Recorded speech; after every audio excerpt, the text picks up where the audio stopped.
अगर हम लोग बात करते हैं पुराने लेक्चर की, तो अब तक हम लोगों ने सुपर कंडक्टर के ऊपर 2-3 लेक्चर लिए हैं। वहाँ पे हमने सीखा था कि सुपर कंडक्टर क्या होते हैं, कौन-कौन सी सुपर कंडक्टिंग की प्रॉपर्टीज़ होती हैं और साथ ही साथ हमने देखा था कि कैसे ये डिफ़र होते हैं एक नॉर्मल कंडक्टर से। नाउ अब यहाँ पे बात आती है कि सुपर कंडक्टर को सुपर कंडक्टर बनाने वाली जो प्रॉपर्टीज़ हैं, क्या वो कब एक्ज़िस्ट करेंगी? कौन-कौन से पैरामीटर अफ़ेक्ट करने पे सुपर कंडक्टिविटी लॉस्ट हो सकती है? यानी कि अगर हम बात करें, तो सुपर कंडक्टर एक 2 फ़ेज़ में एक्ज़िस्ट करता है। एक होता है सुपर कंडक्टिंग फ़ेज़ और एक होता है नॉर्मल फ़ेज़।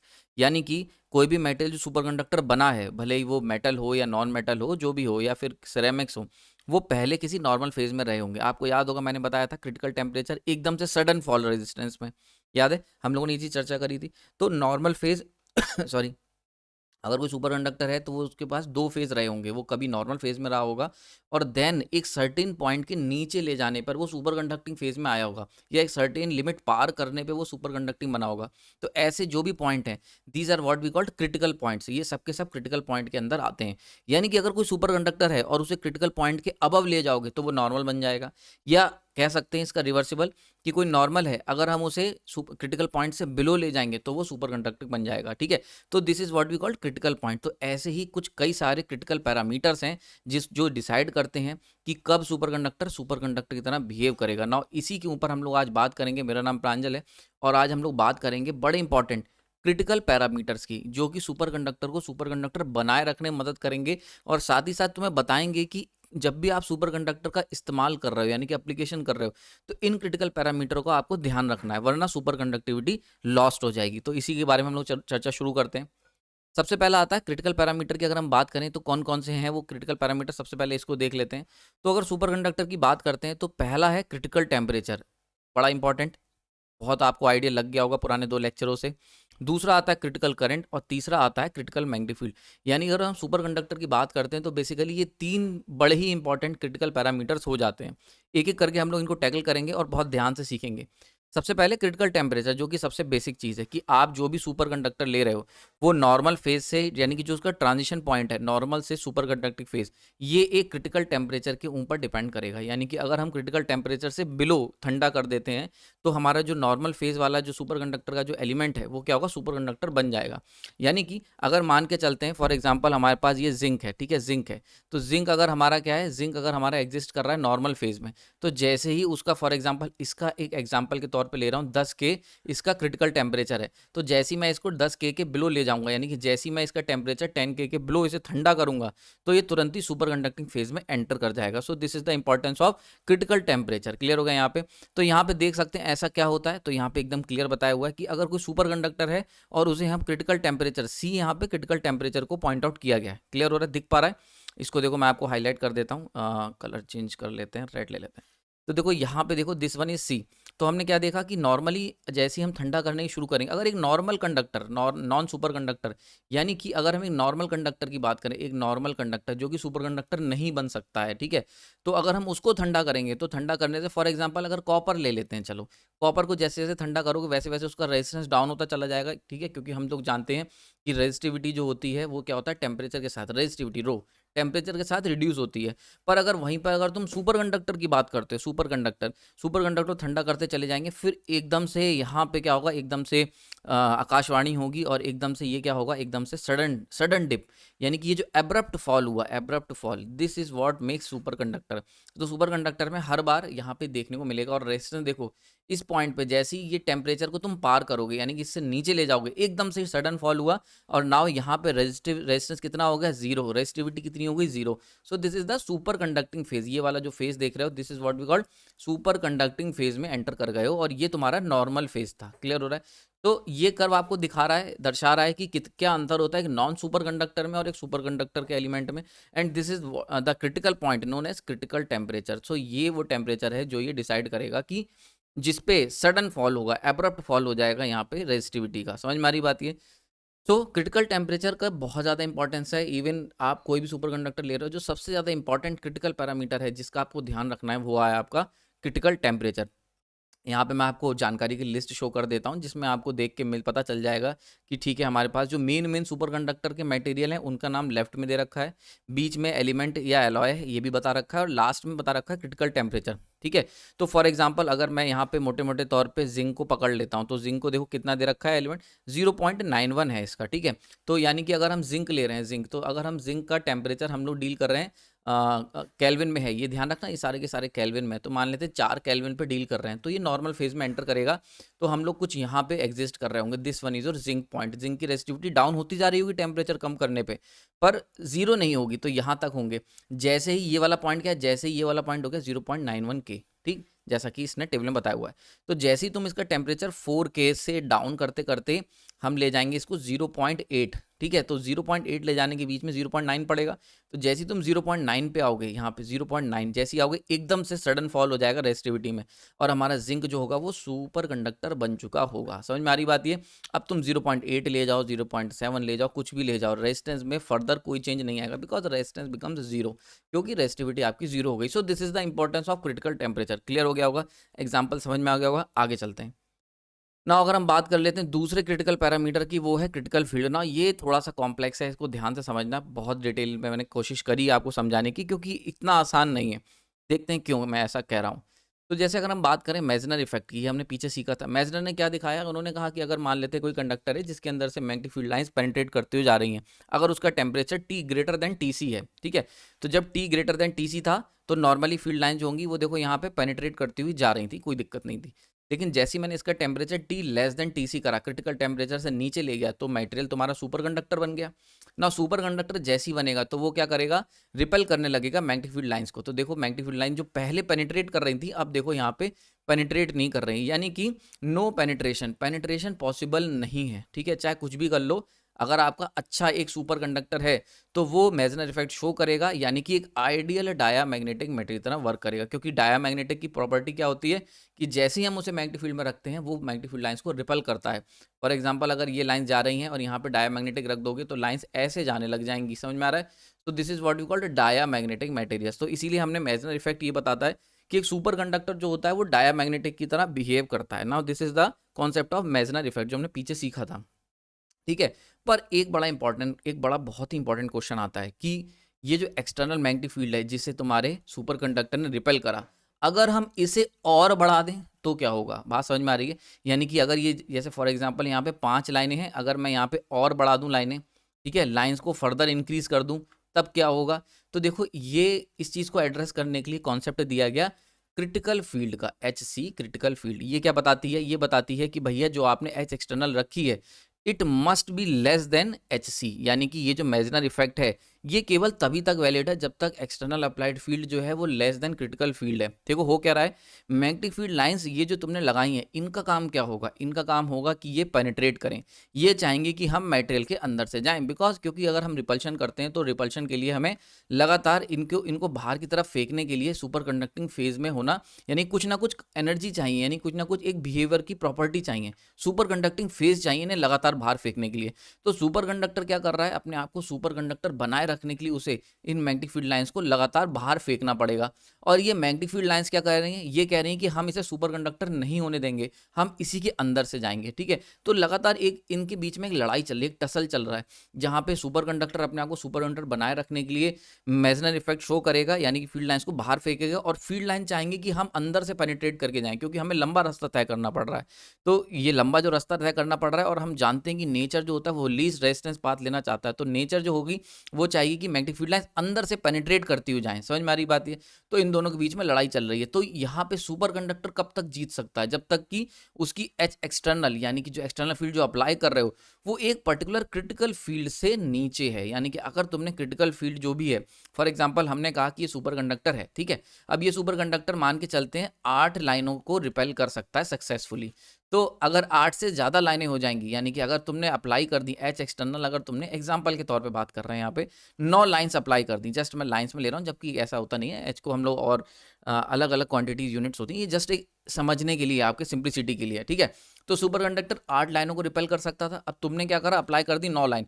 तो ऐसे में क्या होगा, सुपर कंडक्टर लड़ते लड़ते शहीद हो जाएगा, और शहीद होते ही वो क्या होगा, अपना सुपर कंडक्टिविटी लूज कर देगा।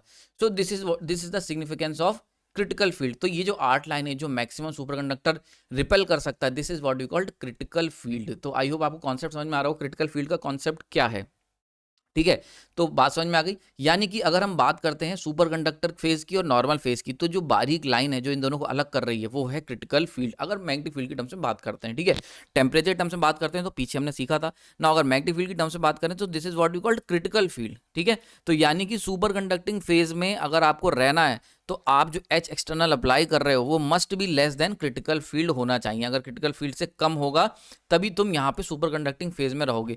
अगर इससे ज़्यादा ले लोगे तो क्या होगा, ये लाइंस जो बाहर से रिपेल हो रही थी ये अंदर भेज देंगी, यानी कि तुम्हारा किला जो होगा वो टूट जाएगा और इसके अंदर से फील्ड लाइंस पार हो जाएंगी। एक बार अंदर से हो गई, सुपर कंडक्टिंग फेज लॉस्ट। समझ में आ रही बात है? क्लियर हो गया? यहाँ पे इंपॉर्टेंट चीज क्या ध्यान रखनी है, इस पूरे प्रोसीजर में T less than T C रखना है, वरना देखो यार फिर रूल्स बिगड़ जाएंगे। हमें जब भी हम देखो, एक चीज आप हमेशा याद रखना, जब भी हम किसी चीज को एनालाइज करते हैं तो हमें क्या होता है, सर्टेन पैरामीटर्स को कांस्टेंट रखना पड़ता है। तो बस ये वही पैरामीटर है, यानी कि एक बार में क्रिटिकल पैरामीटर जब भी हम आजमाएंगे तो एक बार में एक चीज को कांस्टेंट रखना होगा, ठीक है। तो यहाँ पे हमने टेम्परेचर को T less than T C रख के चला, यानी कि सुपर कंडक्टर हम ले रहे हैं, उसके बाद सुपर कंडक्टिविटी खो जा रही है बिकॉज ऑफ क्रिटिकल फील्ड। सही है, तो बात समझ में आ गई होगी। सो this is the importance of critical field, कि क्रिटिकल फील्ड से आपकी फील्ड जो है वो कम होनी चाहिए ना। अगर फॉर्मूले की बात कर लें, सो दिस इज द फॉर्मूला, बड़ा इंपॉर्टेंट फॉर्मूला है, इसके ऊपर अभी चर्चा करेंगे। क्रिटिकल फील्ड का जो फॉर्मूला है यहाँ पे H01 minus T by T C का होल स्क्वायर। नाउ ये फॉर्मूला क्या समझाता है इसको देख लेते हैं। तो ये जो फॉर्मूला है ये बेसिकली क्रिटिकल टेम्परेचर और क्रिटिकल फील्ड के बीच में एक बड़ा इंपॉर्टेंट रिलेशन देता है। देखो इसको कैसे समझते हैं, सबसे पहले इस फॉर्मूले को जानते हैं। तो यहाँ पे H0 क्या है, H0 है क्रिटिकल फील्ड एट 0 के, यानी कि 0 केल्विन पे क्रिटिकल फील्ड कितनी है। टीसी क्या है, क्रिटिकल टेम्परेचर हो गया। टी क्या है, टेम्परेचर बिलो क्रिटिकल टेम्परेचर, यानी कि टीसी यहाँ पे ये बता रहा है कि क्रिटिकल टेम्परेचर कितना है। फॉर एग्जांपल अगर हम वही जिंक ले लेते हैं यार, जनरली जो मैं ले रहा हूँ 0.9 है, ठीक है। तो this is your critical temperature, this is 0.9। अब अगर मान लेते तुम ऑपरेट कर रहे हो लेस देन क्रिटिकल टेम्परेचर 0.7 पे, तो ये हो गया तुम्हारा टी। समझ में आ रहा है? तो टी हो गया 0.7, यानी कि temperature below critical temperature. TC हो गया यहाँ पे क्रिटिकल टेम्परेचर, और H0 हो गया 0 केल्विन पे कितनी फील्ड है। आई होप समझ में आ गई होगी सारी बातें ना। अब एक बड़ा इंटरेस्टिंग सा रिजल्ट पेश करता हूँ। 3 कंडीशनें पॉसिबल है। पहली कंडीशन कि तुम जो टेम्परेचर है वो तुम्हारा टीसी से कम होगा, सुपर कंडक्टिंग फेज में एग्जिस्ट कर रहे हो। दूसरी कंडीशन हो सकती है कि तुम जो टेम्परेचर पे काम कर रहे हो वो जस्ट इक्वल हो टीसी के। और तीसरी कंडीशन हो सकती है टी ग्रेटर देन टीसी, यानी कि तुम जो तुम्हारा क्रिटिकल टेम्परेचर है उससे ज़्यादा टेम्परेचर पे वर्क कर रहे हो। देखो क्या क्या हो सकता है भाई। फॉर एग्जांपल अगर जिंक ले लेते हैं तो जिंक का हमने अभी सीखा था 0.9, ठीक है। तो 0.9 तो या तो तुम 1 केल्विन पे एग्जिस्ट करोगे यानी कि क्रिटिकल से ज़्यादा, या तुम 0.9 पे ही एग्जिस्ट करोगे, या फिर 0.7 पे एग्जिस्ट करोगे। तो पहला वाला केस ये हो गया 0.7 वाला, ठीक है। दूसरा 0.9 ये हो गया 0.9 पे ही कर रहे हैं। और तीसरा हो गया कि तुम्हारा जो टेम्परेचर है, जो ऑपरेटिंग टेम्परेचर है वो ग्रेटर देन टीसी है, यानी कि 1 केल्विन वाला, ये हो गया, ठीक है। तो आई भी 3 केस पॉसिबल, ये 3 ही केस हो सकते हैं। तो अगर पहले वाले केस की बात करें तो यहाँ पे क्या होगा, HC का तुम्हें हाई मैग्नीट्यूड देखने को मिलेगा, ठीक। HC का यानी कि जो क्रिटिकल फील्ड है वो ज़्यादा वैल्यू वहाँ की देखने की मिलेगी तुम्हें उसकी, ठीक।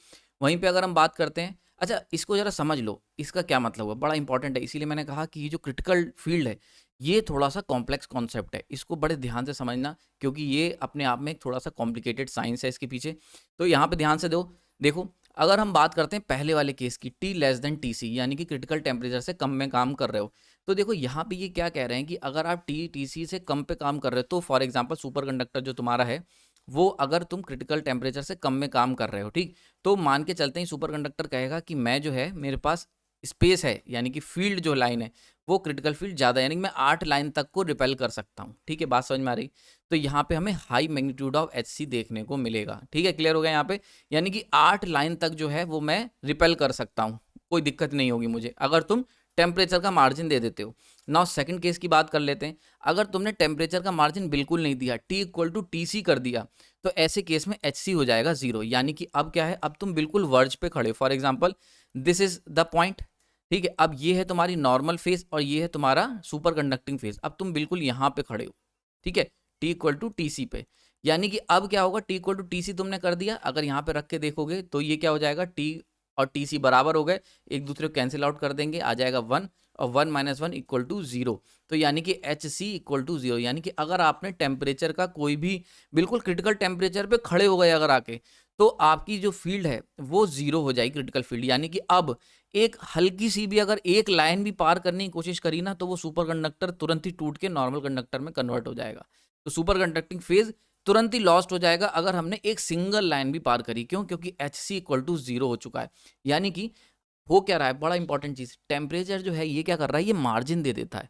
ठीक है, तो एक तरीके का ये खेल समझ सकते हो इसको कि ये HC और टेम्परेचर ये आपस में ये जो रिलेशन है ये बताता है कि इनके बीच में ये दोनों एक दूसरे को मार्जिन देने का काम करते हैं। ठीक है, यानी कि अगर आप चाहते हो कि आपकी क्रिटिकल फील्ड ज़्यादा रहे, यानी कि ज़्यादा लाइनें पार करवा पाओ, तो टेम्परेचर को क्रिटिकल टेम्परेचर से बहुत दूर ले जाओ। अगर एक बार क्रिटिकल टेम्परेचर से बहुत दूर ले गए तो ये जो HC है ये खूब सारा बढ़ा सकते हो। समझ में आ रही बात ये? फॉर एग्जाम्पल अगर हम बात करते हैं यहाँ पे, इसको बड़े ध्यान से समझना, ये थोड़ा सा कॉम्प्लेक्स है इसीलिए समझा रहा हूँ। तो फॉर एग्जाम्पल 0.9 है आपका critical temperature, TC equal to 0.9। Now यहाँ पे मान के चलते हैं हमारी जो क्रिटिकल फील्ड है, एक लाइन भी अगर 0 है यहाँ पे, अगर तुम एग्जिस्ट कर रहे हो, ठीक है, अगर तुम 0.9 पे ही खड़े हो तुम्हारा टेम्परेचर, तो कोई भी क्रिटिकल फील्ड जरा सी भी एक फील्ड जाएगी और सुपर कंडक्टिविटी खत्म हो जाएगी। ना मैं क्या करता हूँ, अपना टेम्परेचर कम करता चला जाता हूँ 0.1। अब जब 0.1 यानी खूब दूर चले गए आप, सुपर कंडक्टिंग फेज में काफ़ी दूर चले गए हो, तो अब क्या होगा, इतना बड़ा मार्जिन मिल गया। नाउ इतना बड़ा मार्जिन मिलने से क्या होगा, HC जो होगा, अब क्रिटिकल फील्ड हमारी काफ़ी बढ़ जाएगी। क्रिटिकल फील्ड बढ़ने का मतलब अब तुम 10 लाइनें तक हैंडल कर सकती है, यानी कि तुम 10 लाइन की एक्सटर्नल मैग्नेटिक फील्ड लगा सकते हो जिसमें सुपर कंडक्टर बना रहेगा, अपनी प्रॉपर्टी को नहीं खोएगा। ठीक है, वहीं पे अगर तुम और पीछे ले जाते हो 0.02 केल्विन पे ले जाते हो, तो अब जो क्रिटिकल फील्ड है वो कितनी हो जाएगी, यानी कि क्रिटिकल फील्ड का मतलब समझ में आ रहा है, वो फील्ड जो सुपर कंडक्टर को नॉर्मल कंडक्टर में कन्वर्ट कर देगी। ठीक है, तो अब जब टेम्परेचर मार्जिन मिल गया खूब सारा, टेम्परेचर में हम और दूर चले गए, यानी कि यहां से और दूर चले गए, 0.02 केल्विन पे ले गए, तो अब क्या होगा, अब ये तुम्हारी, अब हम सुपर कंडक्टर कहेगा अब मैं 20 लाइन तक हैंडल कर सकता हूं। समझ में आ रही? तो क्रिटिकल जो फील्ड होती है ये कोई कांस्टेंट टर्म नहीं है। क्रिटिकल फील्ड जैसे क्रिटिकल टेम्परेचर एक कांस्टेंट है, बड़ा इंपॉर्टेंट पार्ट बता रहा हूं मैं आपको। क्रिटिकल टेम्परेचर ये एक कांस्टेंट टर्म है, इसीलिए देखो मैंने तुम्हें चार्ट शो करा क्रिटिकल टेम्परेचर का एलिमेंट के वाइज, पीछे अभी दिखाया था, लेकिन मैंने देखो कोई भी चार्ट तुम्हें शो नहीं करा क्रिटिकल मैग्नेटिक फील्ड का। तो क्रिटिकल मैग्नेटिक फील्ड जो होती है ये कांस्टेंट चीज नहीं होती, it depends on critical temperature. अगर टेम्परेचर ज्यादा दूर रखोगे, क्रिटिकल टेम्परेचर से खूब दूर चले जाओगे, तो खूब ज्यादा मार्जिन होगा, तो हमारा सुपर कंडक्टर जो है वो काफी ज्यादा मैग्नेटिक फील्ड लाइंस को बर्दाश्त कर पाएगा, रिपेल कर पाएगा और विद स्टैंड कर पाएगा सुपर कंडक्टिविटी में। वहीं पे अगर क्रिटिकल टेम्परेचर के जितना पास आते जाओगे उतनी कम टॉलरेंस पावर रह जाएगी हमारे सुपर कंडक्टर की रिपेल करने की मैग्नेटिक फील्ड लाइंस को। तो आयु समझ में आ रहा होगा ना। अगर हम लोग पार कर जाते हैं, नॉर्मल फेज में चले जाते हैं, ठीक है, पहले तो ये समझ में आ गया T इक्वल टू TC। तो यहाँ पे ध्यान रखना एट क्रिटिकल टेम्परेचर, यानी कि अगर आप जस्ट खड़े हो जाओगे क्रिटिकल टेम्परेचर पे, तो एक नेग्लिजिबल फील्ड भी आपकी सुपर कंडक्टिविटी को डिस्टर्ब कर सकती है। क्यों? क्योंकि जब तुम बिल्कुल खड़े हो गए, ठीक है, तो क्रिटिकल टेम्परेचर पे बिल्कुल खड़े हो गए, तो मार्जिन 0 हो गया, यानी कि कोई मार्जिन बचा ही नहीं, मार्जिन इक्वल टू 0। अब कोई मार्जिन ही नहीं है, तो जरा सी अगर एक लाइन भी छोटी सी आ गई फील्ड की, तो वो क्या करेगी, तुम्हारी सुपर कंडक्टिंग जो फेज था उसको नॉर्मल फेज में कन्वर्ट कर देगी। ये बड़ा इंपॉर्टेंट पॉइंट है, दिस वन, इस पे स्टार मार्क कर लेना, काफ़ी पूछा जाता है और ये बड़ा ही डिटेल्ड कॉन्सेप्ट मैं आपको बता रहा हूँ, बहुत डिटेल्ड नॉलेज दे रहा हूँ, क्योंकि ये जनरली बुक में जो दिया होता है बहुत ऊपर से, हमें क्या लगता है क्रिटिकल टेम्परेचर बहुत ईजी है कि क्रिटिकल टेम्परेचर से अगर ऊपर जाओगे, सॉरी, क्रिटिकल फील्ड बहुत इजी है, अगर एक्सटर्नल फील्ड को क्रिटिकल फील्ड से ज़्यादा रखोगे तो तुम्हारा जो सुपर कंडक्टिंग फेज है वो नॉर्मल फेज में कन्वर्ट हो जाएगा। पर ये इतना सिंपल भी नहीं है, इसके पीछे बड़ी साइंस है। तो आई होप आपको आज समझ में आ रहा होगा कि कॉन्सेप्ट है क्या क्रिटिकल फील्ड का। ठीक है, तो यहाँ पे समझ में आ गया क्रिटिकल फील्ड क्या होती है। तो क्रिटिकल फील्ड जो है वो एक्चुअल में उसका अपना कुछ खास सिग्निफिकेंस नहीं है, वो टेम्परेचर पर डिपेंड है।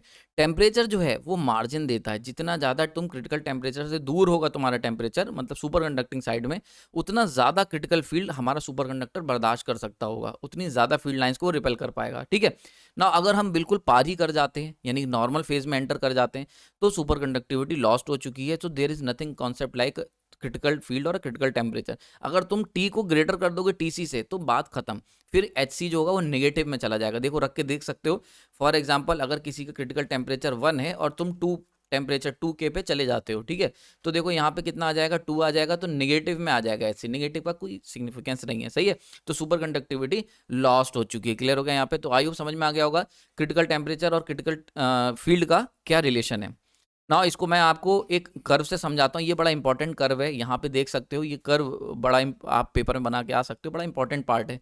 ये कर्व जो मैंने पीछे बताया वही समझा रहा है। तो this is what we called super conductivity state. ठीक, अब क्या होता है, अगर टेम्परेचर और HC को ध्यान से देखो, अगर आप टेम्परेचर को डाउन करोगे, यानी कि TC से पीछे ले जाओगे, बहुत ध्यान से देखना, इसको मैं पेन चेंज करके समझाता हूँ। ये बड़ा ही डिटेल्ड कॉन्सेप्ट था यार, इसीलिए इसको मैं इतनी आपको टाइम दे रहा हूँ, इतना ज़्यादा इस पे टाइम स्पेंड कर रहा हूँ, क्योंकि ये बहुत ही कॉम्प्लेक्स कॉन्सेप्ट है और बहुत सारे लोगों को ये चीज़ क्लियर नहीं होती। ठीक है, तो अगर हम बात करते हैं टीसी की, तो देखो जैसे जैसे तुम्हारा टेम्परेचर पीछे जाते जाओगे, देखो जैसे जैसे पीछे पीछे जाते जाओगे, तो वैसे वैसे देखो तुम्हें क्रिटिकल फील्ड ज़्यादा मिलती चली जाएगी। देखो अब इतनी क्रिटिकल फील्ड का पॉइंट पहुंच गया, एच सी ये हो गया, समझ में आ रहा है।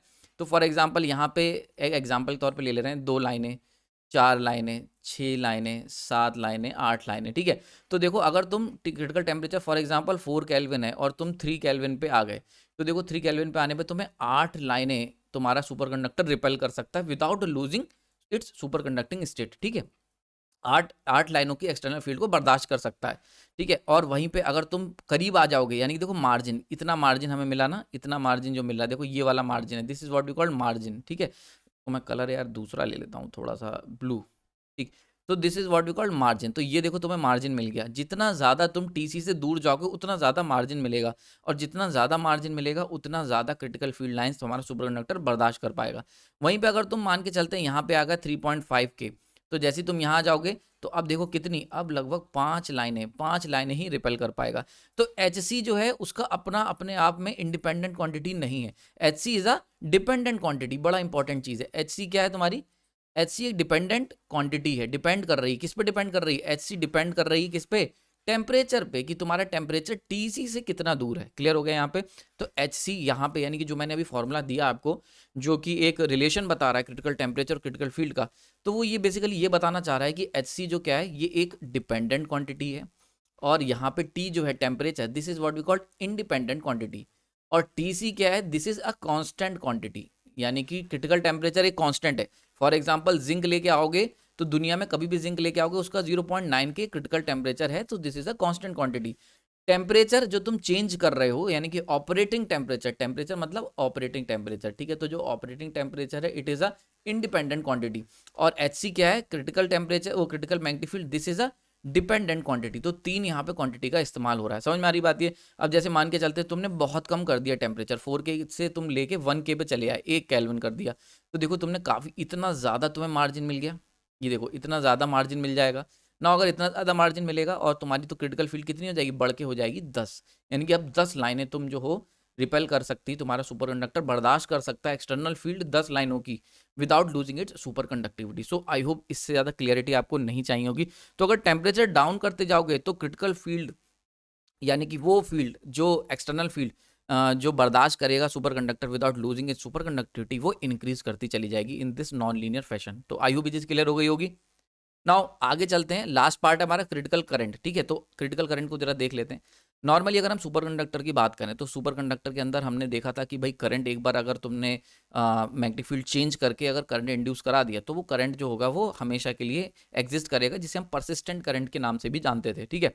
नाउ मैं कह रहा हूँ अगर हम इस करंट को और बढ़ा दें, तो एक सर्टेन लिमिट होती है, जिस जिस लिमिट पे अगर तुम करंट पहुंच गया है, उस करंट को अगर तुम इससे उस लिमिट से ज़्यादा बढ़ाओगे, तो सुपर कंडक्टिंग स्टेट लॉस्ट हो जाएगी, यानी कि खो जाएगी, सुपर कंडक्टिविटी लूज कर देगा हमारा सुपर कंडक्टर, और इस करंट को हम कह देते हैं क्रिटिकल करंट। यानी कि परसिस्टेंट करंट को भी तुम एक लिमिट में ही बढ़ा सकते हो सुपर कंडक्टर पे, ऐसा नहीं है कि तुम किलो एम्पेयर में करंट बढ़ाते जा रहे हो, बढ़ाते जा रहे हो सुपर कंडक्टर पे, ऐसा नहीं है। क्रिटिकल करंट एक होती है जिस करंट से आपको बिलो रखना पड़ेगा अपना परसिस्टेंट करंट, ठीक है। आई होप समझ में आ रही होगी। सो अगर हम बात करते हैं super conducting phase and normal phase की, तो क्रिटिकल करंट से अगर बिलो है तुम्हारी सुपर कंडक्टर में बहने वाली करंट, यानी कि जो परसिस्टेंट करंट है, आपको याद होगा मैंने बताया था कॉन्सेप्ट ऑफ परसिस्टेंट करंट, नहीं याद है तो पुराना वीडियो देख सकते हो। This is what we called persistent current. तो ये जो परसिस्टेंट करंट देख रहे हो, ये मस्ट बी लेस देन होनी चाहिए क्रिटिकल करंट IC। समझ में आ रही बात ये, आयु क्लियर हो रहा होगा, तभी आप नॉर्मल फेज से सुपर कंडक्टिंग फेज में ट्रांजिट कर पाओगे या सुपर कंडक्टिंग फेज में बने रह पाओगे, ठीक है। अगर इससे ज्यादा करंट फ्लो करा दी तो मामला खत्म, फिर आप नॉर्मल फेज में एंटर कर जाओगे, ठीक है। इंपॉर्टेंट चीज क्या है, कीपिंग टेम्परेचर को कांस्टेंट रखना है और एक्सटर्नल फील्ड जीरो रखनी है। देखो मैंने तुम्हें बताया था, याद होगा पूरा, अभी जस्ट थोड़ी देर पहले मैंने बताया था, जब भी हम किसी एक पैरामीटर को एनालाइज करते हैं, तो बचे हुए पैरामीटर्स को या तो हम जीरो कर देते हैं या हम उन्हें कांस्टेंट ले लेते हैं, ठीक है। उनके अंदर हम चेंजेस बर्दाश्त नहीं करते, क्योंकि अगर आप एक भी, अगर आपको वेरिएबल कोई चेक करना है, तो आपको अदर वेरिएबल को या तो कांस्टेंट रखना पड़ेगा, वरना क्या होगा, सिस्टम जो होगा वो काफी कॉम्प्लेक्स हो जाएगा। तो यहाँ पे क्रिटिकल टेम्परेचर वाला कॉन्सेप्ट हमने हटा दिया है, हमने टेम्परेचर को कांस्टेंट रख दिया, एक्सटर्नल मैग्नेटिक फील्ड भी जीरो कर दी है। तो आयु समझ में आ गया होगा, क्लियर हो गया। नाउ अगर हम बात करते हैं क्रिटिकल करंट होगी कितनी, तो IC equal to 2πr into HC, ठीक। यहाँ पे रेडियस जो है वो बेसिकली जो तुमने सुपर कंडक्टर रिंग वाला लिया है ना, उसके डायमीटर का हाफ, वो दिस इज द रेडियस, ठीक है। अच्छा, एक बड़ा इंपॉर्टेंट पार्ट समझ लो, क्रिटिकल करंट क्यों इंपॉर्टेंट है, आखिर क्रिटिकल करंट यानी कि करंट की ऊपर लिमिट क्यों लगा दी भाई। हमने मैग्नेटिक फील्ड समझ में आया, क्योंकि मैग्नेटिक इफेक्ट हो जाएगा, और सुपर कंडक्टर की दो प्रॉपर्टी याद करके बताओ। पहली प्रॉपर्टी याद है, रेजिस्टेंस जीरो होना चाहिए, दूसरा मैग्नेटिक फील्ड जो होगी वो रिपेल करेगा। तो अगर सुपर कंडक्टर की अगर तुमसे पूछा जाए मोटे मोटे तौर पे, तो दो प्रॉपर्टी जो सुपर कंडक्टर को जो मेन प्रॉपर्टीज हैं वो है, पहली डायामैग्नेटिक की प्रॉपर्टी यानी कि जो रिपेल करने वाली, या मैग्नेटिक इफेक्ट कह लो इसे, और दूसरी आपकी है critical resistivity equal to zero. ये दो प्रॉपर्टी जो है ये आपकी सुपर कंडक्टर बनाती हैं, ठीक है। अब यहाँ पे क्रिटिकल करंट का कैसे इनके अंदर फिट बैठती, तो जो बड़ा ध्यान से समझना, बड़ा इंपॉर्टेंट पार्ट बता रहा हूँ। ये तो हो गया थियोरेटिकल पार्ट कि भाई ऐसा ऐसा होगा, क्रिटिकल करंट होगा और हमारा सुपर कंडक्टिंग फेज लॉस्ट हो जाएगा, ठीक है। अब मैं आपको बताता हूँ कि कैसे क्रिटिकल करंट ये काम करेगा। तो देखो क्या होता है, हम जानते हैं कि यार जब भी देखो करंट फ्लो करता है तो आसपास मैग्नेटिक फील्ड को क्रिएट करता है। सो this is the magnetic field. तो अगर ये इस तरीके से लूप में करंट फ्लो कर रहा है, ठीक है, तो अगर आप मैक्सवेल्स का राइट हैंड रूल लगाओगे तो एकदम सिंप्लीफाई कर लोगे, देखो इस तरीके की एक मैग्नेटिक फील्ड निकल के आएगी यहाँ पे। भाई समझ में आ रही बात है, ये देखो समझ में आ रहा है यहाँ पे। यानी कि जैसे जैसे तुम क्या करोगे, करंट को फ्लो कराओगे, तो उस करंट के मैक्सवेल्स का राइट हैंड रूल लगा के यहाँ पे निकाल सकते हो। क्योंकि हम जानते हैं कि जब भी कहीं किसी वायर में करंट फ्लो करता है तो वो एक मैग्नेटिक फील्ड को जन्म देता है, ठीक है। तो यहाँ पे जो करंट फ्लो कर रहा है, ठीक है, for example I persistent current, ये जो करंट फ्लो कर रहा है ये क्या कर रहा है, एक मैग्नेटिक फील्ड को जन्म दे रहा है H, ठीक है। अब ये जो मैग्नेटिक फील्ड आ रही है, तो यहाँ देखो पिक्चर में आ गई मैग्नेटिक फील्ड। अब देखो तुरंत ही चले जाओ मेसनर लॉ पे, ये जो मैग्नेटिक फील्ड है ये मस्ट बी लेस देन होनी चाहिए क्रिटिकल मैग्नेटिक फील्ड से। याद आ गया, अभी पीछे हमने इतना सीखा था। मैग्नेटिक फील्ड जो होती है, ये जो मैग्नेटिक फील्ड आ रही है, this is enemy of super conductivity. भाई मैग्नेटिक फील्ड लाइन जो है ये सुपर कंडक्टिविटी की एनिमी है। यानी कि अगर सुपर कंडक्टिविटी आपको चाहिए तो मैग्नेटिक फील्ड लाइंस को आपको चेक में रखना पड़ेगा, कंट्रोल करके रखना पड़ेगा। तो अब होता क्या है, करंट हमने और बढ़ाया, मैग्नेटिक फील्ड लाइंस और बढ़ जाएंगी। तो ऐसे में क्या होगा, अगर हम करंट को बढ़ाते जा रहे हैं तो उसके साथ साथ मैग्नेटिक फील्ड भी तो बढ़ती जा रही है। और हमने भी क्या सीखा था, H external must be less than H critical. यानी कि ये जो मैग्नेटिक फील्ड लाइंस आ रही हैं ये मस्ट बी लेस देन होनी चाहिए क्रिटिकल फील्ड से। क्यों? क्योंकि सुपर कंडक्टर की एक लिमिट होती है बर्दाश्त करने की मैग्नेटिक फील्ड लाइंस को। तो ये जो मैग्नेटिक फील्ड लाइंस हैं ये क्या करेंगी, ये इस सुपर कंडक्टिविटी को डिस्टर्ब कर देंगी। ठीक, समझ में आ रही बात है। तो ये जो लूप में करंट फ्लो कर रहा है, ये करंट की वजह से जो मैग्नेटिक फील्ड आ रही है, ठीक है, ये मैग्नेटिक फील्ड H ये क्या करेगी, ये डिस्टर्ब कर देगी पूरे सिस्टम के सुपर कंडक्टिविटी स्टेट को। तो यहां से ये कॉन्सेप्ट निकल के आता है क्रिटिकल करंट का। तो क्रिटिकल करंट क्या हो गया, ये वो मैक्सिमम करंट है, ठीक है। यानी अगर तुमसे पूछा जाए तो क्रिटिकल करंट क्या है, ये वो मैक्सिमम करंट है जो कि एक सुपर कंडक्टर बर्दाश्त कर सकता है अपनी सुपर कंडक्टिंग फेज में रहते हुए। अगर इससे ज़्यादा करंट बढ़ाओगे, अगर तुमसे पूछा जाए तो करंट बढ़ने से क्या होगा, तो सीधी सी बात है, अगर आप करंट को परसिस्टेंट करंट को IC से ज़्यादा कर देंगे तो जो मैग्नेटिक फील्ड है H वो ग्रेटर हो जाएगी HC से, और ऐसे केस में क्या होगा, सुपर कंडक्टिविटी जो होगी वो लॉस्ट हो जाएगी। समझ में आ रही बात है। तो आई होप सारी चीज़ें क्लियर हो रही होंगी। देखो रीज़न पता होना चाहिए यार, तभी चीज़ें समझ में आती हैं, वरना ये सब चीज़ें तो बुक में ऑलरेडी दी हुई हैं, पर अगर आपको लिंक नहीं हो पा रहा है, जो आप सीख रहे हो कनेक्ट नहीं कर पा रहे, तो कोई फायदा नहीं। तो ये this is the formula IC का। देखो इसीलिए यहाँ पे क्रिटिकल फील्ड आई है। यानी कि अगर हम निकालने की कोशिश करें, this is what we called maximum current, यानी कि वो मैक्सिमम करंट जो कि एक सुपर कंडक्टिंग फेज में रहते रहते हम बना सकते हैं, फ्लो करा सकते हैं सुपर कंडक्टर। तो मैक्सिमम करंट, तो उसके लिए वो कितनी होनी चाहिए, मैक्सिमम मैग्नेटिक फील्ड के ऊपर डिपेंड करेगी। यहाँ पे देखो HC this is the maximum field, अगर टेम्परेचर कांस्टेंट है। बड़ा इंपॉर्टेंट चीज है ना, यहाँ पे टेम्परेचर को कांस्टेंट क्यों कर दिया, अगर टेम्परेचर को वेरी करा दोगे तो ये HC भी वेरी हो जाएगा, और HC अगर वेरी कर गया तो देखो हमारे पास कितने सारे वेरिएबल हैं, टेम्परेचर भी वेरी कर रहा है, HC भी वेरी कर रहा है, तो IC भी वेरी कर जाएगा। तो IC जो है वो, उसको अगर हम इक्वेशन को सिंप्लीफाई करने के लिए हमें HC को कांस्टेंट रखना जरूरी था, इसीलिए हमने टेम्परेचर को कांस्टेंट रखा। तो आई होप समझ में आ रहा है, थोड़ा थोड़ा समझ में आ रहा है ना किस तरीके से साइंटिस्ट वर्क करते हैं, यानी कि इक्वेशन जो ड्राइव करी जाती हैं वो उनके पीछे का लॉजिक क्या होता है, क्यों हम लोग कुछ पैरामीटर्स को कांस्टेंट करते हैं। समझ में आया। तो यहाँ पे क्योंकि टेम्परेचर कांस्टेंट है, ये कांस्टेंट हो गया, तो इसकी वजह से ये जो HC था ये भी एक कांस्टेंट हो गया, जो भी मार्जिन मिलना था वो मिल गया, ये भी कांस्टेंट हो गया। तो अब केवल single variable, this is what we called a single variable, अब केवल ये वेरिएबल बचेगा। समझ में आ रही बात है। तो IC must be a dependent quantity on HC। Clear हो गया यहाँ पे। तो आई होप चीज़ क्लियर हो गई कि this is what we called critical current and HC is critical magnetic field. तो आई होप लेक्चर आपको समझ में आया होगा यार, बहुत मेहनत लगी है, पूरा समझ लो दिमाग का तेल लग चुका है यहाँ पे आपको समझाने में इस कॉन्सेप्ट को। तो ये कॉन्सेप्ट अगर आपको समझ में आया तो पसंद कर सकते हैं, अपना फीलिंग्स को एक्सप्रेस कर सकते हैं, जिनको ज़रूरत है उन्हें भेजें, और अगर कोई डाउट है तो कमेंट सेक्शन में मैसेज करें। मैं कोशिश करूँगा कि जल्दी से आपके उस डाउट को टैकल करूँ। और आपने अपना कीमती समय दिया उसके लिए धन्यवाद।